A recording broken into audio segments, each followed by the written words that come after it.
Hey folks, my name is Girish, the host for Back to Basics, another Back to Basics for another week for season 3.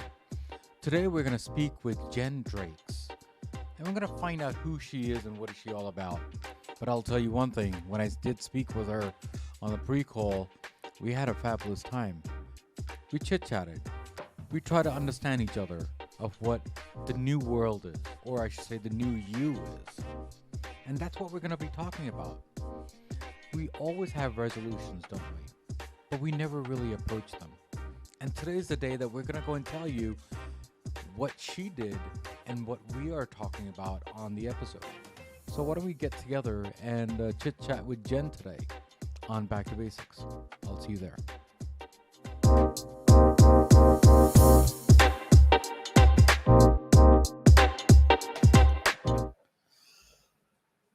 Hi, folks. My name is Girish. As I said earlier on the intro, today we're speaking with Jenn.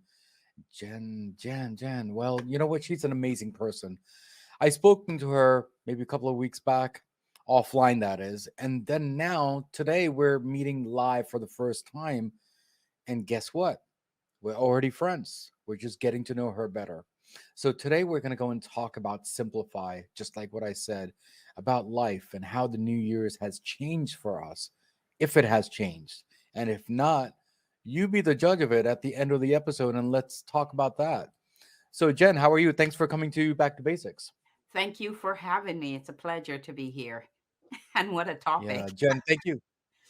Thank you so much. And before we started, you just have a good vibe. So I just want everyone to know that. So we're gonna have an awesome time on the show today. I'm So looking forward before to we start, it. Bring it on. so Bring it on. bring it on. Thank you. So before we do that, what does back to basic mean to you, Jenn? When I hear back to basics, and I love the name and the term, it's for me, it's a reminder to go simple, to simplify, Mm, to leverage some of the learnings and the teachings of our ancestors and mm, understand that without all of the technology, without all of the education, they had mm, many things right. mm, And we're losing some of the things that they had right. And back to basics brings me back to that reflection of that how can I simplify, how can I minimalize what I'm mm, doing and get out of the hectic pace of the rat race and mm. just go back to basics.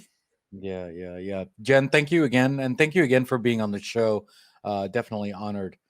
Let me ask you this. I mean, yes, things are getting very complicated about everything that we think about and do about, right? Yeah. But is it really as simple as being simple and basic? I think for many things in our life it is. I think that we are hit with so many things around us and so many changes. Change, for example, is something that didn't happen a lot. We didn't move very, like in the old days, you stayed at a home for 30 years. Now Right. people are staying in their homes for 5, 10, and moving on to another home and another, we're not as stable and as secure. And when I say that, I'm not talking financial. Every time you use those words, people tend to go to financial. I'm not talking about that. I'm talking in our lives itself. We're getting promoted more. We're swapping jobs more. We're moving more. There's change happening around us, technology changes, and all of these things.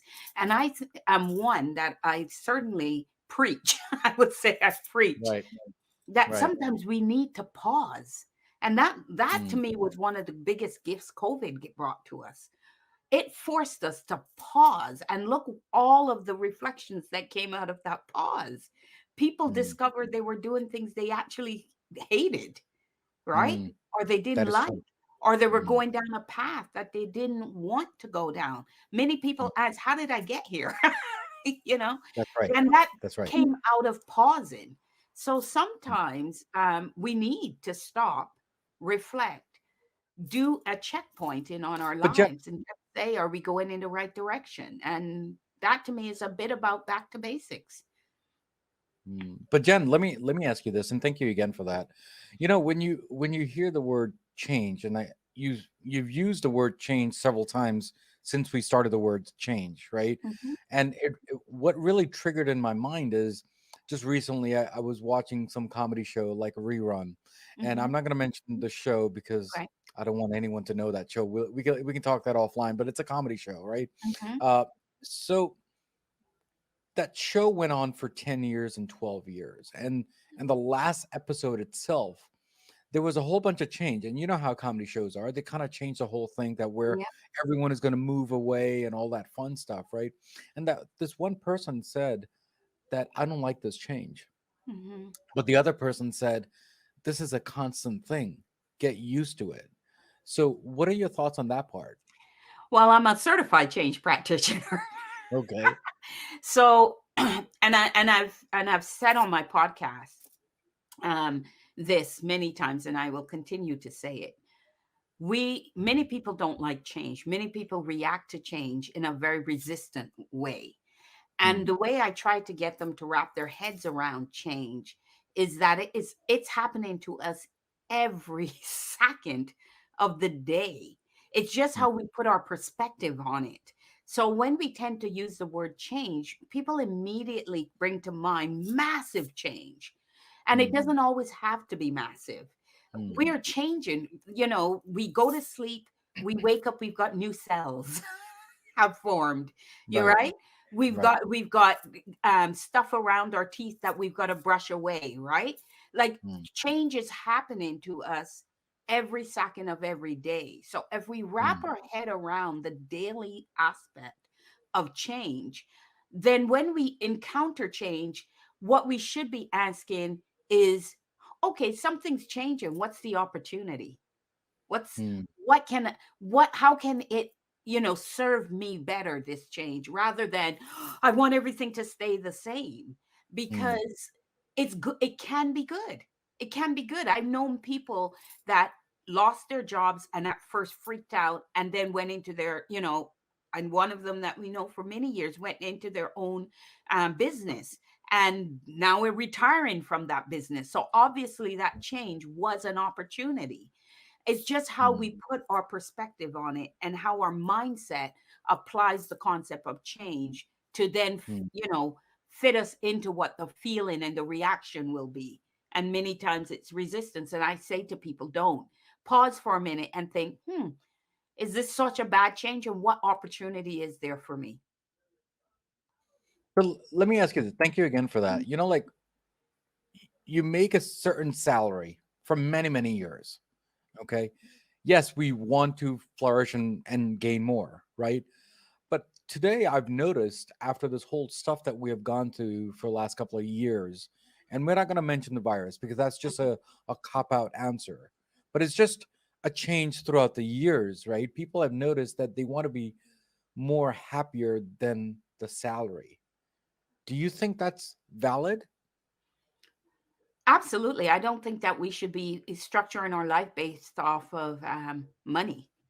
We should be structuring our life to go after contentment and fulfillment. How many Mm. people have, we know, right? Right. Twitch being a bit of a wake up call to some extent, right? The Mm. people we and Tony Robbins have studied this in his book and has proclaimed that there's so many massively rich people that are so massively unhappy and Mm. discontented. So it's not about money. Life is not about money. Life is about contentment. And even happiness as a word is something I try to stay away from. Yet contentment leads to happiness, right? Mm. So we should be striving for contentment in what we're doing. And when I say doing, not just from a career perspective, from an action based perspective, and all of those things, striving for contentment. And once we hit contentment, we will achieve happiness. But when we don't, we usually end up in a place where we then say that what I said earlier, how did I get here? Because I Right. seem to have it all, right? I seem to have the white picket fence. I seem to have it all. And yet I'm so deeply, deeply unhappy. But Jen, thank you again. And I'm pretty sure there's listeners out there. They're going to say, well, money buys me bread, money gets me retirement. So it's more of a comfort zone versus happiness. Or maybe that is happiness for a lot of That's different people. that's So, just That's just a construct that we Okay. put and that society feeds us, right? We Right. The more money we make, the more things we go after, the more material things we go after, and the more unhappy we get. We need to reach contentment, and through that contentment and through the fulfilling of our purpose is how we then still get to the money we're claiming, Mm, right? That we mm, want, but we are better positioned to utilize that money in a way that serves everyone. I can think of times when we had little, but we were our happiest. mm, And those times I tell people this story. I was in my 20s before I realized, I guess on a financial level, we were poor. But never growing up did I ever feel poor. We mm, were happy, we were contented. mm, And it's only in my like literally mid 20s that when started to put some things together and I looked at the finance, I was like, oh, I guess we were poor according to that definition from a money perspective. mm, But we were also very rich in, we had community, we had extended family, we had support, we had all of those things. And don't get me wrong, my young days were ups and downs and very difficult at times, but there mm, was still such a deep thread of family and community and all of that to support and guide, and that leads to contentment. Many mm, time when you build and you don't build those things around in the right way, you mm, still end up with lots of money and you end up alone, and mm, that's not where we need to be. Many of us need to be, community needs to come back, mm. and support, having the right people around you that are your cheerleaders and that are supporting you is where you need to be to really start to move to contentment, aka happiness. Yeah, yeah. Thank you again, Jen. Let me ask you this here. I was just talking to someone a couple of weeks back, maybe a week back, right? A friend of mine, and we talked about middle class and upper middle class and rich people, right? Mhm. And and she said that I think we're middle class people. I'm like, well, if your salary is this much and you have families Mhm. and you are all together, you're considered as upper middle class versus middle class because there's a lot of people don't have houses. So is that a right answer? Do you think there's a right thought process what I mentioned here?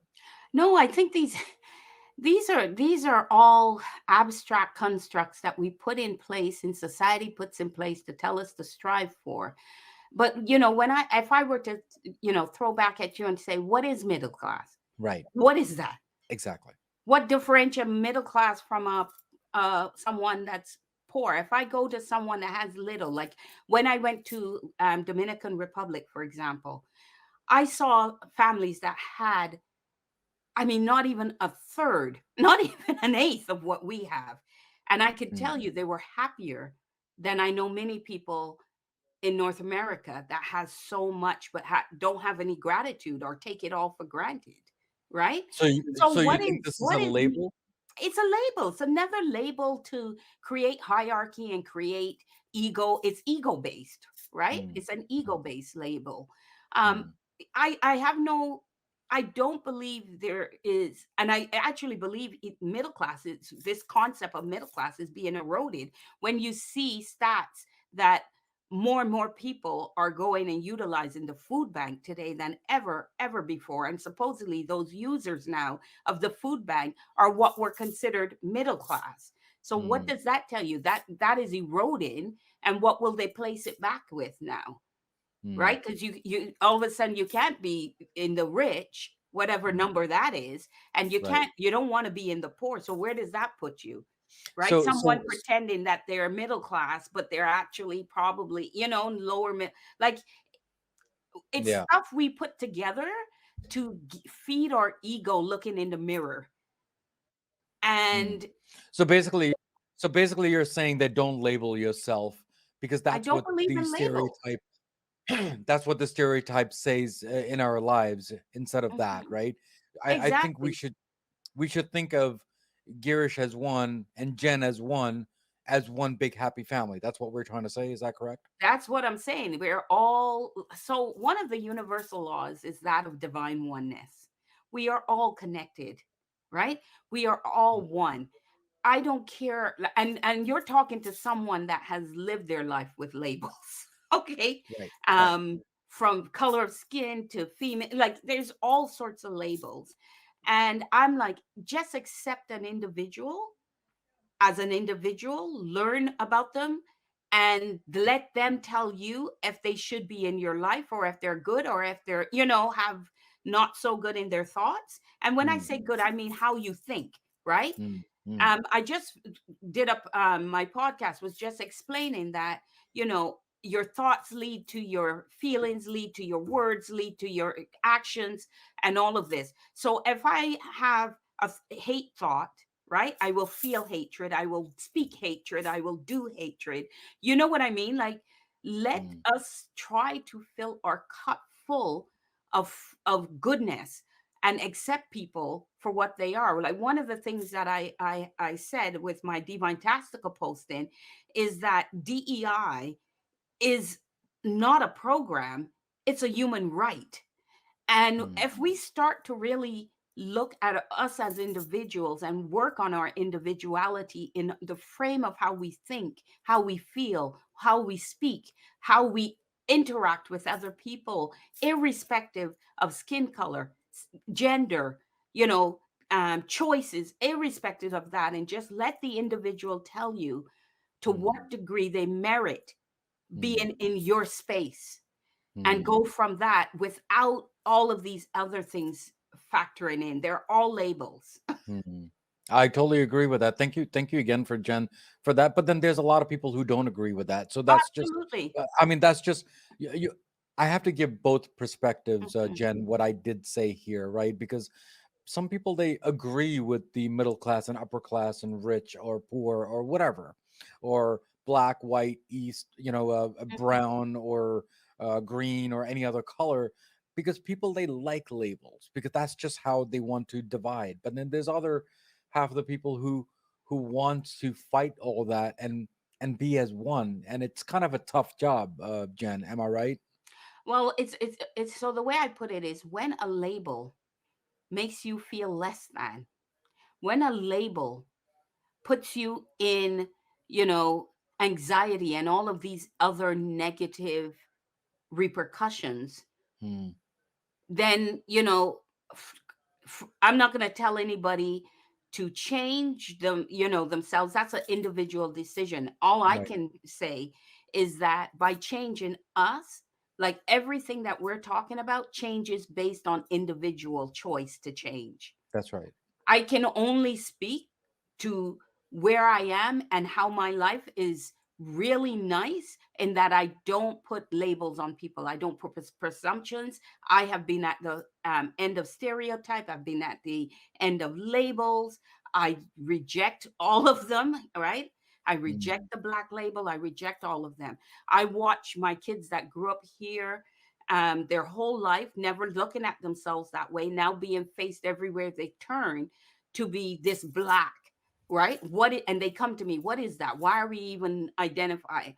So mm, there's so much that we can learn from the children that have grown up in a more integrated world that's right.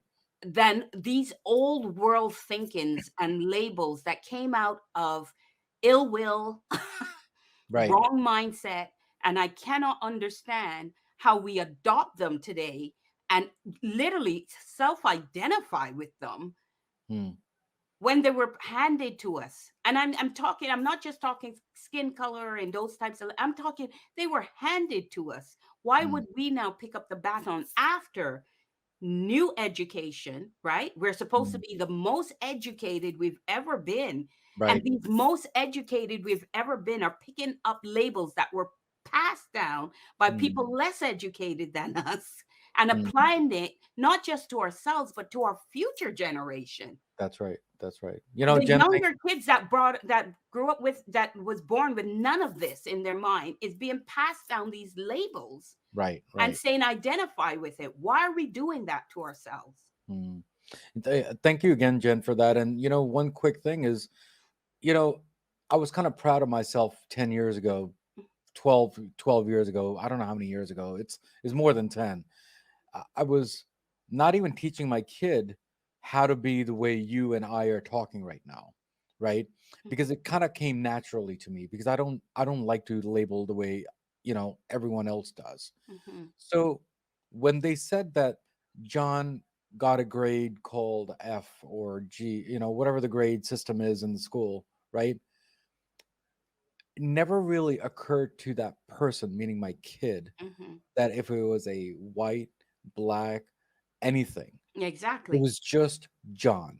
Mm-hmm. So I felt proud that way that if you teach your kids a normal name, that is all you need to know because you don't need to know beyond that. Mm-hmm. It's not needed. If it is needed, because you want to understand that culture, Exactly. And which notice is what you said, the culture. right, right, Not being put into a bucket of one label, right. right? Like all of a sudden, like my background is West Indian, and I'm always assumed to understand the experience of, say, Americans, African Americans. I like I moved from I the West Indies to Canada. I have right, I can read about it. Don't get me wrong. That's part of the education and being of course, aware. of course, You read about it, but I can't relate. right. Because the key word here is education, right? And train, not really Ex- training. I don't like to use the word training. It's mhm. more educating people how the other cultures work or they Ex- are. So I think that that's what we're trying to get say here. Exactly. And I think without this type of mindset and approach, that is why you're now hearing about a lot of DEI programs that are challenged and are not working. I was asked about certain things, and I said, you have to realize I don't see myself as a minority. That's a Right. label you guys put when I came to Canada, but I don't see That's right. myself as a minority because I came from West Indies where there was a majority. So I never Mm, had an issue about my skin color or any. I came and you guys put minority on. Now, where mm, it came out was from the past of mm, of the slavery impacts generationally. So where my grandmother felt that dark skin had a lesser value than light skin. That came in mm, my own family, and that's where I had my struggles, right? mm, But that was a mm, remnant of the teaching she was brought up with. mm, And I worked through that, and today my grandmother's 102, right. and I've come full circle to be grateful for her lessons because Of it course. made me reflect. It made me become a deep thinker and a Mm, deep reflection of some of these things around and the labels and all of that. And the words she would say to me sometimes were not very kind. They were mm, harsher than even strangers. mm, But my point is words hurt, and these types of labels are hurting somebody in mm, some way, shape, or form. And mm, why did we go and get all these degrees? mm, Why did we go and get all these degrees and say we're highly educated if we can't even go back to basic mm, and reflect on mm. what all of this means? But we just grab hold of it because that the last generation did it, or this. I understand. I We're understand. spinning. We're literally spinning, and we're going backwards, but not back to basics. Mm. Jen, thank you again for that. We started a new segment for season 3 for Back to Basics. So it's a rapid fire. In Hmm. this rapid fire, we're going to be giving you some words or Okay. sentences, and you tell me what you think. In short, obviously, rapidly, obviously. Okay. So whenever you're ready. So I'm ready. you You ready? go. Yeah. Awesome. The first word is going to be simple. It's simple. Girish, is that what you said? Simple? Yeah, simple. Yeah. Easy. Minimalistic. Change. Change. Opportunity. Exciting. Pause. Breathe. Peace. Hmm. Mindset. Fundamental.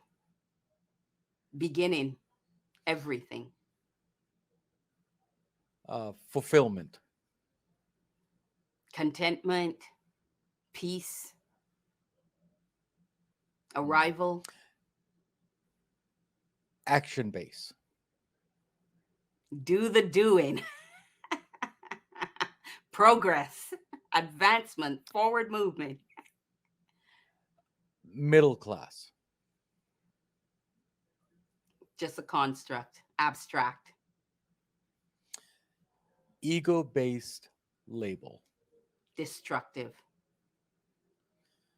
Culture. treasured, Mm. identity, Orange. vibrant, energetic.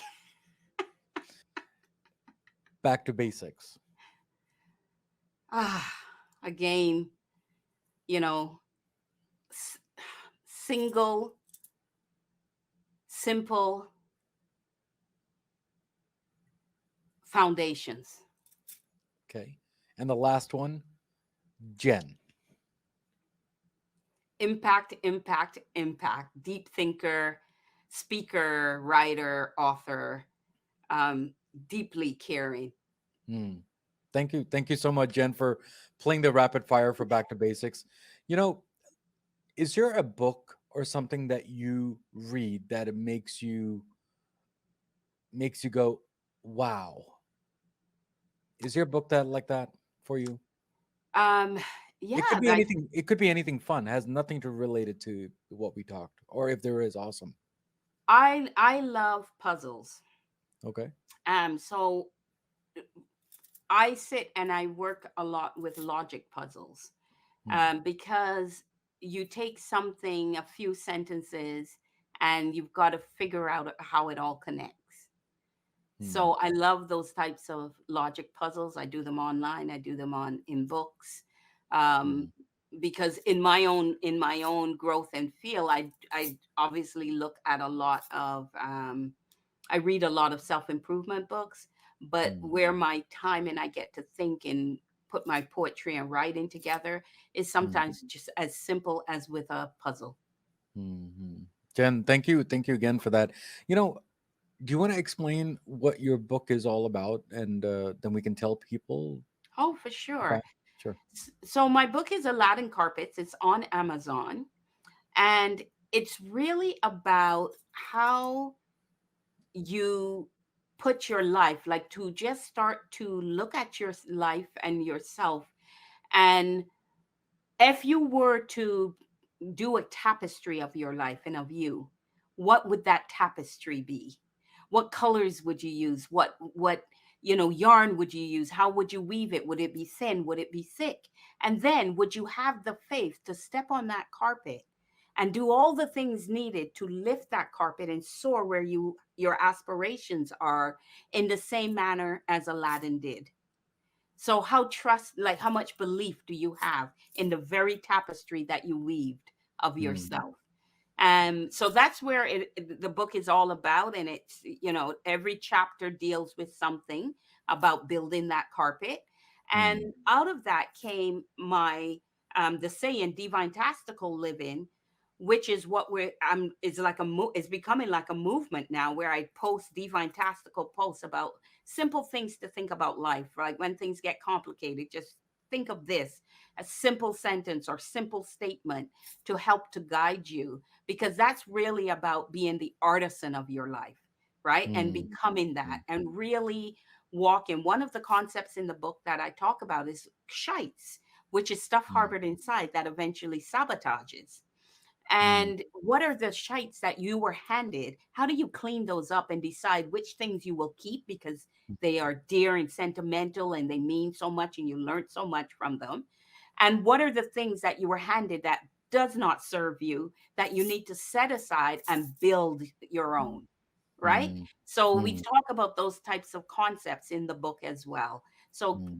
please go out, check it out. If you buy it and you read it and you like it, all I ask is you put a review, because that's how we as authors grow, through our Yeah, yeah. reviews. No, Jen, thank you again, and please, everyone, whoever is going to be buying this book, please review it also, and please review my show too at the same time. You Excellent. know, Jen, before you leave today, I wanted to ask you: How is your journey on Back to Basics? And do you have any last words to all my listeners and my viewers of the show? Oh, it was fun, and thank you again, Girish, for having me. It was wonderful, and I think there was a lot of nuggets, and the questions were very purpose driven. So thank you for those thoughtful questions. But I think this is 2023. And the way I look at life is I turn it into numbers because numbers never lie. If there's two things that we understand is that we were born, and that's one of our most important dates. That's why I love birthdays. But we also know that we have a kill switch. We mean that we will leave this world at some point. And I look at the numbers of all of that. The average age has been said to be 80. So if you work the numbers and you are unfulfilled and you're unhappy and you are going through really, you're not where you thought you should be, look at those numbers and see how much you have left based on the average age of 80, and don't waste a moment. What I call it my anti-waste program. Do not waste a moment. Commit to yourself, choose you, and go after what you're trying without any limiting beliefs, any less than thoughts, any self sabotage. Go after what you need to go after with gumption. And because life is just too short and we only have one. That's right. That's right. Jen, thank you again Thank for you for being on having the show. I'm so blessed that you came here, and today's been a really awesome day and really a great chit chat with you. And hope you have the same vibe of the show. But thank you absolutely. again for being here. Thank you for having me once again. Of course, of course. Thank you. So, guys, we spoke with Jen today and we talked about the basics of life, didn't we? And we talked about that, well, life is short, isn't it? But the thing is, how do you enjoy life and how do you make it serious? That's up to you to decide. So, here's a quote of the day, and then we'll tell you a small quote, well, a small statement that I have at the end, and you have to listen to that. But in the meantime, why don't we listen to the quote of the day? To succeed in life, you need three things: a wishbone, a backbone, and a funny bone. Because I'm telling you, these things are very important in our lives. Because just like what Jen said, right? We live in this world, we need to enjoy the world, we need to enjoy the vessel that you live in. But there's only one day that we celebrate, which is birthday. For me, it's 3 days. One is a birthday, a Father's Day, because that's my dad who passed away. And then the day that he passed away, that is another day that I celebrate. So I'm very lucky to celebrate 3 whole days about my dad. So, guys, thank you again, and God bless. Keep on listening to Back to Basics, and I'll see you next time on Back to Basics. I hope you enjoyed I the did. quote of the day and all that fun stuff. And I love lately, the quote of the day. That was awesome. Reba McIntyre. hi guys, thank you again for tuning in to Back to Basics and listening to the excellent episode that we had today with our guest. You know, with your love and support, we do need you to at least rate our show, review our show, because it does make us stronger day by day, week by week, as I usually say on my episodes. And there are three things in this episode that it makes a hit for me, which is the content, the guest, and definitely the host. So guys, take care, God bless, and remember, everything in life goes back to basics, and that's what we did today, guys. Guys, take care, God bless, and see you next time on Back to Basics.